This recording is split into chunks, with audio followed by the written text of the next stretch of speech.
Welcome to the S.J. Childs Show, where a little bit of knowledge can turn fear into understanding. Enjoy the show. Hi, everyone. Thanks so much for joining the show. I wanted to give some shout outs to some special people today, and I'm going to give a little bit of information to you guys because I have a really great event coming up.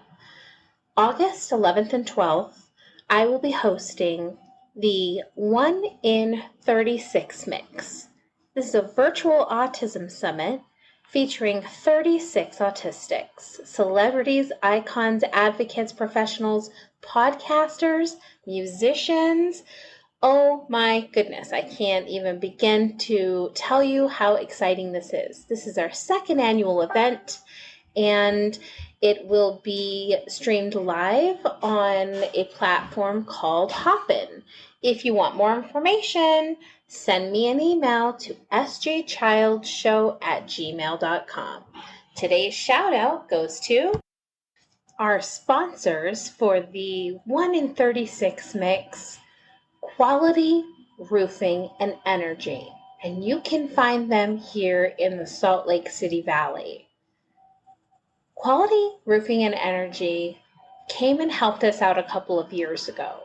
We were kind of duped by another company, and the owner came over and he helped us out. He got us an amazing roof, and all we had to pay was our deductible. So thank you so much to Quality Roofing and Energy. Like I said, they are our VIP sponsor for the upcoming 1 in 36 Mix Virtual Autism Summit.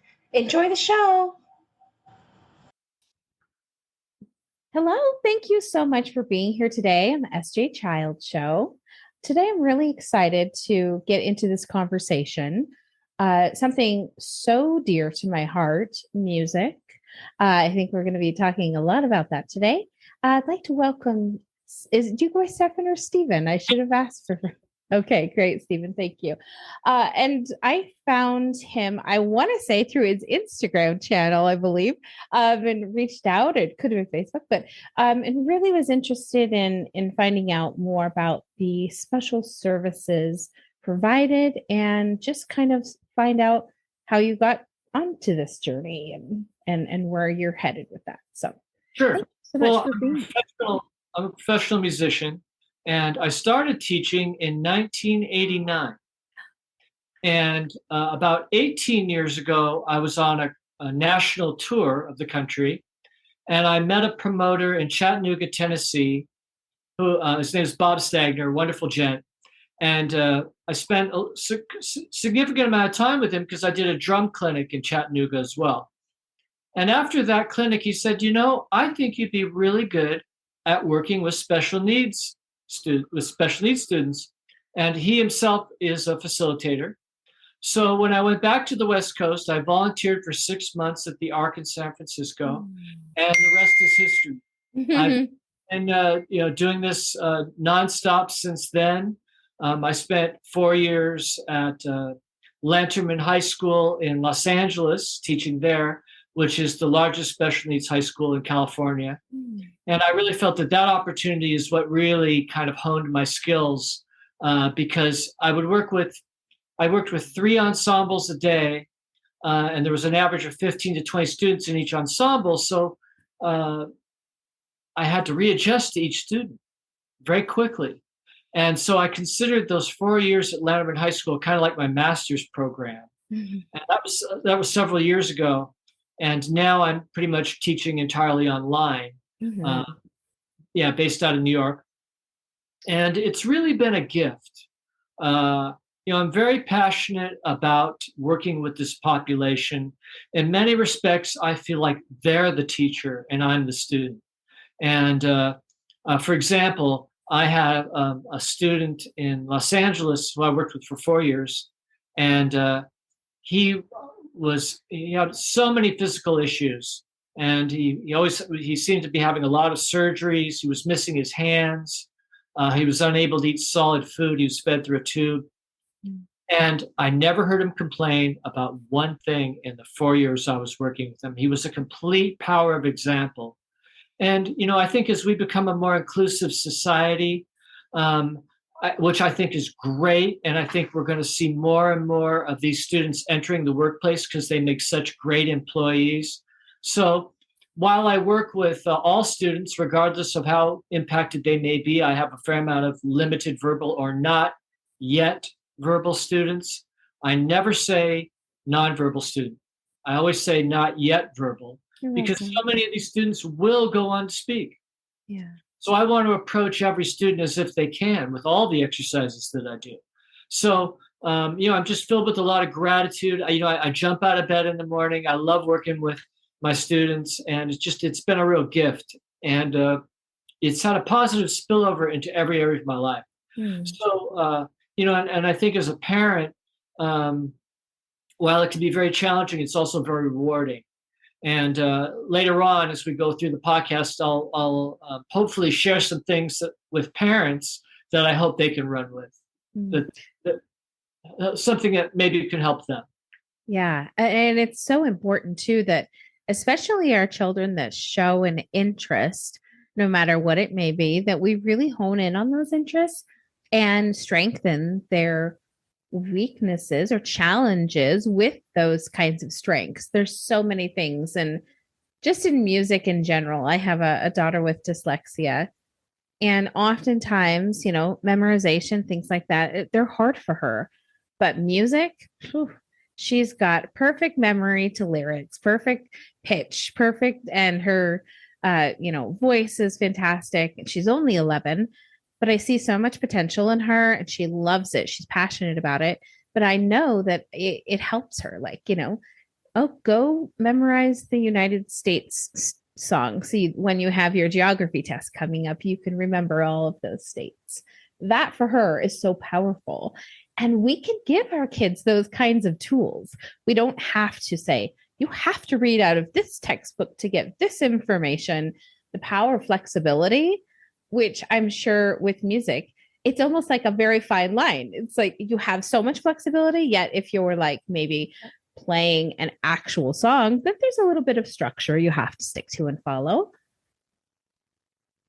You bring up an interesting point because one of the things about music is you use so many different parts of your brain simultaneously. And so that's really a great thing. The other thing I've noticed about all education is that if you can make it, a couple of things.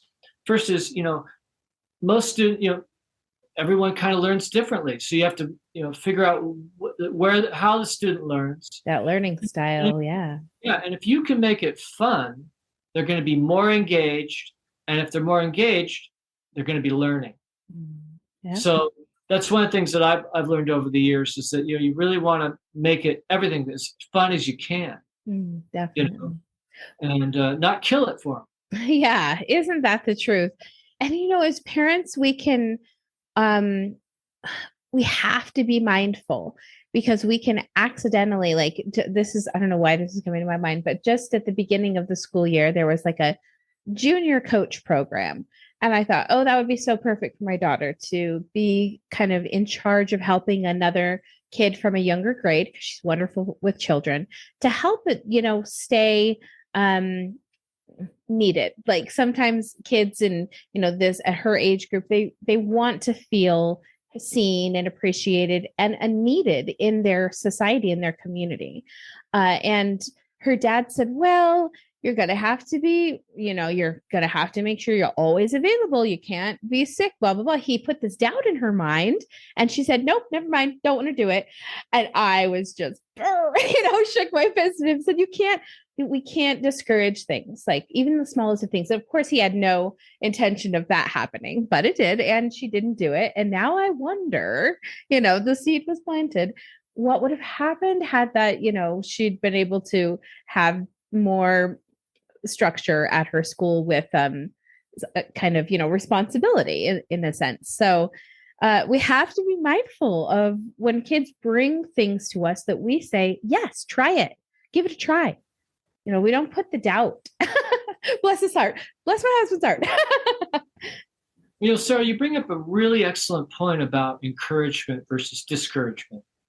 And I'll tell you a great story. When in the early 90s, I studied with Ed Shaughnessy, who was the drummer for Johnny Carson's Tonight Show for 30 years. Wow. He was the most enthusiastic teacher I'd ever had. And I'd studied with many teachers. When I did something great, he would shout, he would jump up in the air, he would scream, like, way to go, you're killing it, and he was so enthusiastic, and it made me want to go home and practice that much harder. Now, it wasn't that he didn't point out things I needed to work on, but my point is that this is something I brought into my teaching practice, and it's been very successful because if I have a student and, they're challenged, so when they do something, it's really good, I let them know right away with enthusiasm. And I learned that from Ed Shaughnessy. And it really, because I think as an educator, independent of teaching these materials, the two principal things we really need to be mindful of is encouraging and motivating. My job as a teacher is to motivate and build confidence in my student. Because oftentimes, if you can build the confidence, the student will go to another level much more quickly because you built them up rather than pulled them down. I was just working with a student earlier, and he's highly impacted. And when he does something really great, I'll shake my fists. And I noticed today when I shook my fist, he started shaking his fists back at me. And so what happened there was his physiology changed. He went to a more resourceful physiological place. And that set, that set the tone for the rest of the lesson. Yeah. And this, I'll go back to Ed Shaughnessy because he was such a power of example. And when he shouted, it was so great. And I shout at my students if it's appropriate. I some students that's not appropriate because but if it is something that I can do with a student, I will. And what they will do, because I do a multisensory protocol where, for example, if I were working on spelling with the drum, we spell it G-R-E-E-N,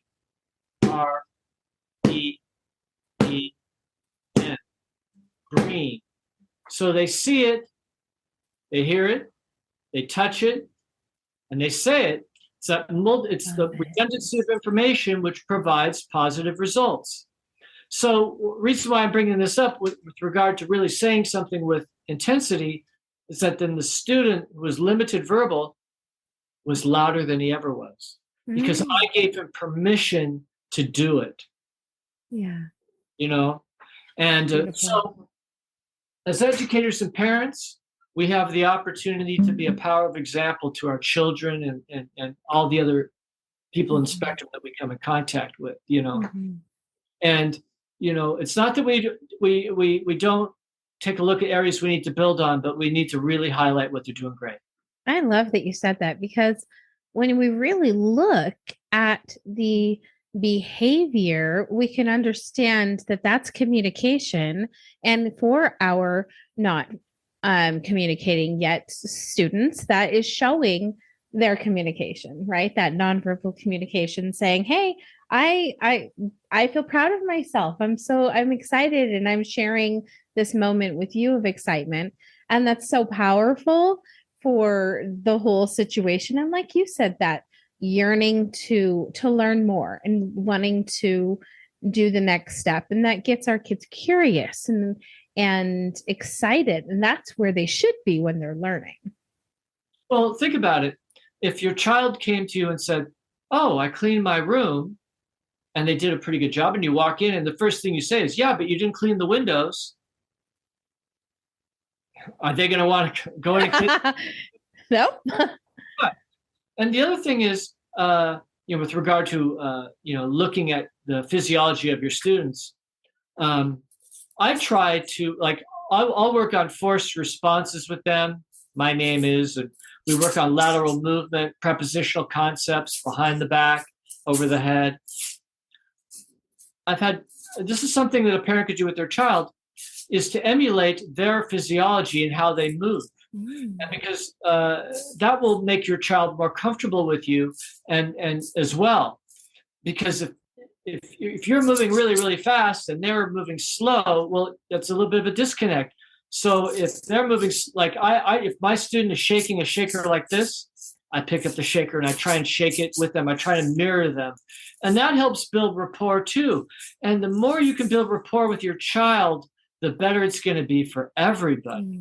Absolutely. So if your child is speaking fast, sometimes speak fast with them. Use the words they use. If you notice that they have a tendency to speak slower, meet them where they are, speak where they speak. And you'll be really surprised. At least it's been my experience. It's been really influential in building rapport. Because, if I have a student and they're speaking kind of slowly and I come in like I've had 2 espressos, they're going to be, it's not going to work for them, And I think this population is more sensitive to that than, this neurotypical kids, for example. Yeah, definitely. Well, and I like that you said that, because we oftentimes are so busy as parents and doing, paying bills, doing the dishes, whatever we're doing in our moments, that when our kids come to us, we have to, and I know I say this a lot, but we always have to remember that attention versus connection. That oftentimes 99% of the time they want to make a connection with you. They want to be heard. They want to have their feelings validated. They want to be understood. And the best way to do that is to listen actively, engage in the conversation with them that they're having, ask questions. And I mean, of course, your own child and as far as they can, but really showing an interest is so powerful, rather than thinking that they're just coming for attention and sending them off to do busy work because you're busy or something. Just take those moments and be present. It is so important. Well, with regard to, listening, it seems to me, it's just my opinion, that with your children, or at least with my students anyway, I found it very helpful to use the words that they use. So if they tell me something, if I repeat it back using the same words, indirectly I've told them that I heard them. Yeah. That's something that can be very helpful as well. Great tip. Absolutely. So what age group are you working with? I work with everything from 3-year-olds to 40-year-olds right now. Nice. I've worked with older students, but right now I think my oldest student is 40 years old.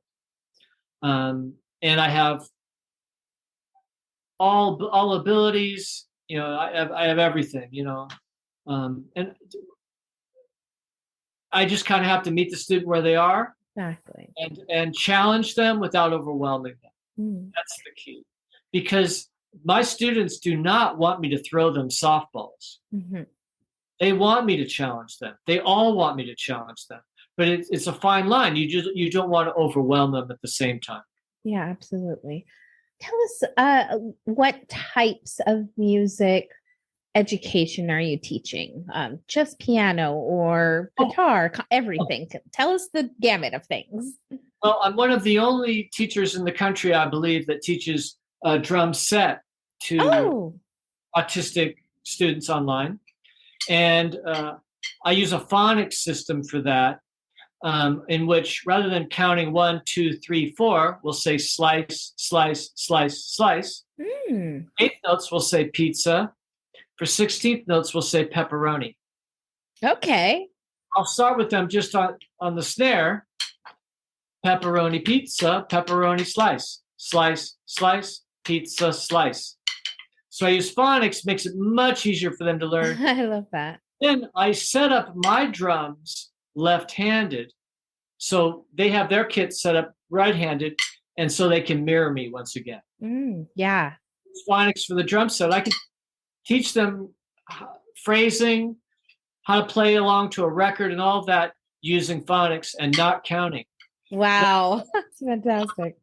I teach piano, and I use a color-coded system, I and we love that. put colored rings on their fingers, and the rings correlate to that. So that's really great.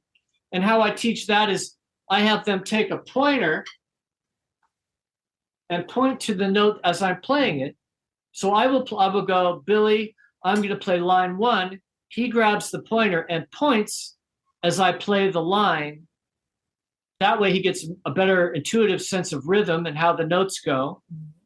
And then I have him play it. So we go line by line between pointing and playing. Depending on what their level is, I'll also have them hum the notes so they become more internalized. Hi. DJ, this is my new friend. His name is Steven. You want to say hi, Steven? Hi, Steven. Hi, Steven. Tell Hi. Steven, come here really fast. Tell him what instrument you have in the kitchen. My drum. Do you have a drum set in the kitchen? Yeah. Oh my goodness. Oh, wow. Do you play the piano? Yeah. Did you teach yourself? Yeah. Yeah. Oh, This is DJ.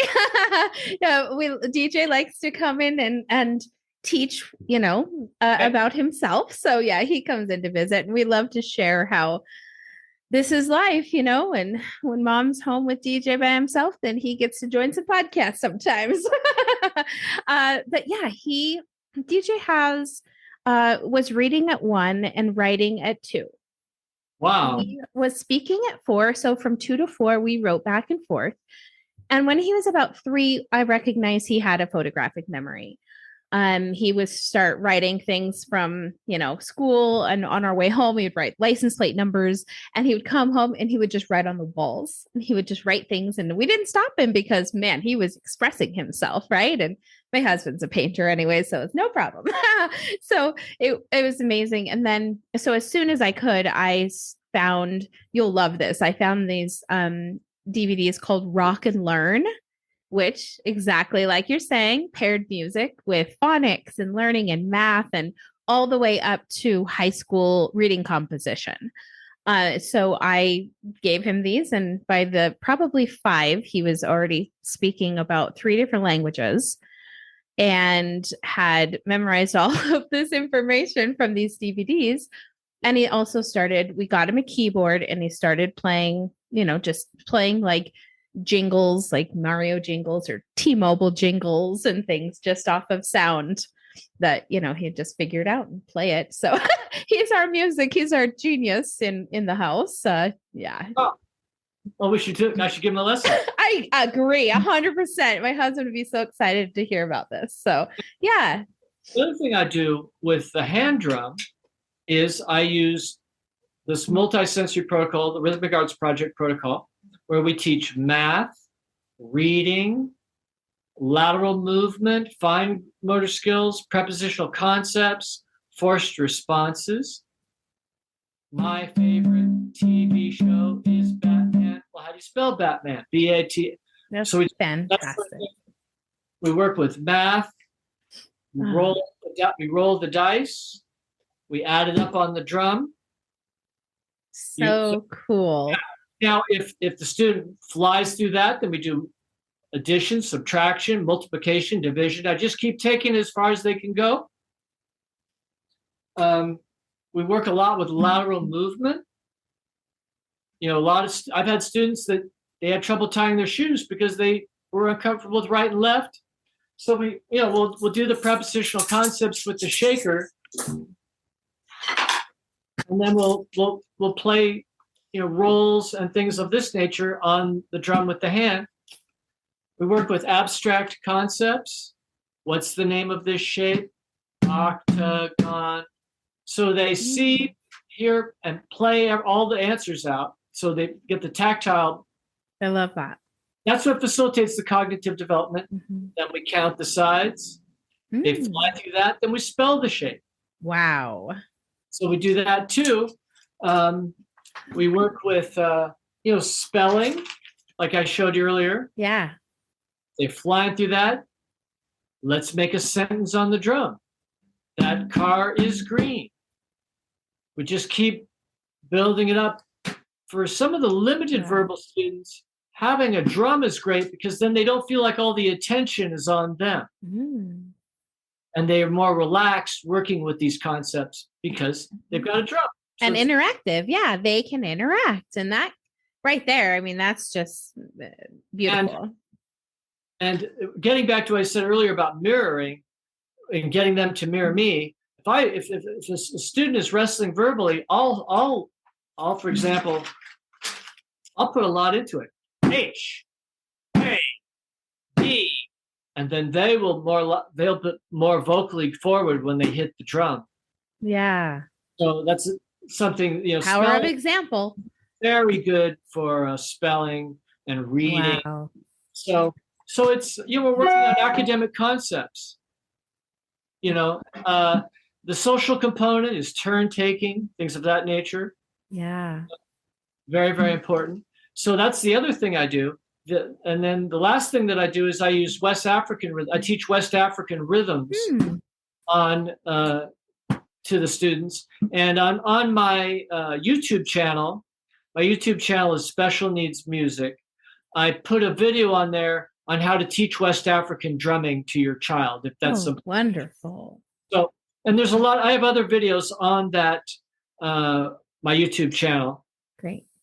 I noticed during the pandemic, I was seeing elevated anxiety in all of my students. And so I made a breathing video for my students to help with anxiety. Fantastic. And because I noticed most of my students, they're doing, this vertical up into the chest breathing, they're breathing shallow. And so I produced this video in the hopes of helping those students. Yeah, definitely.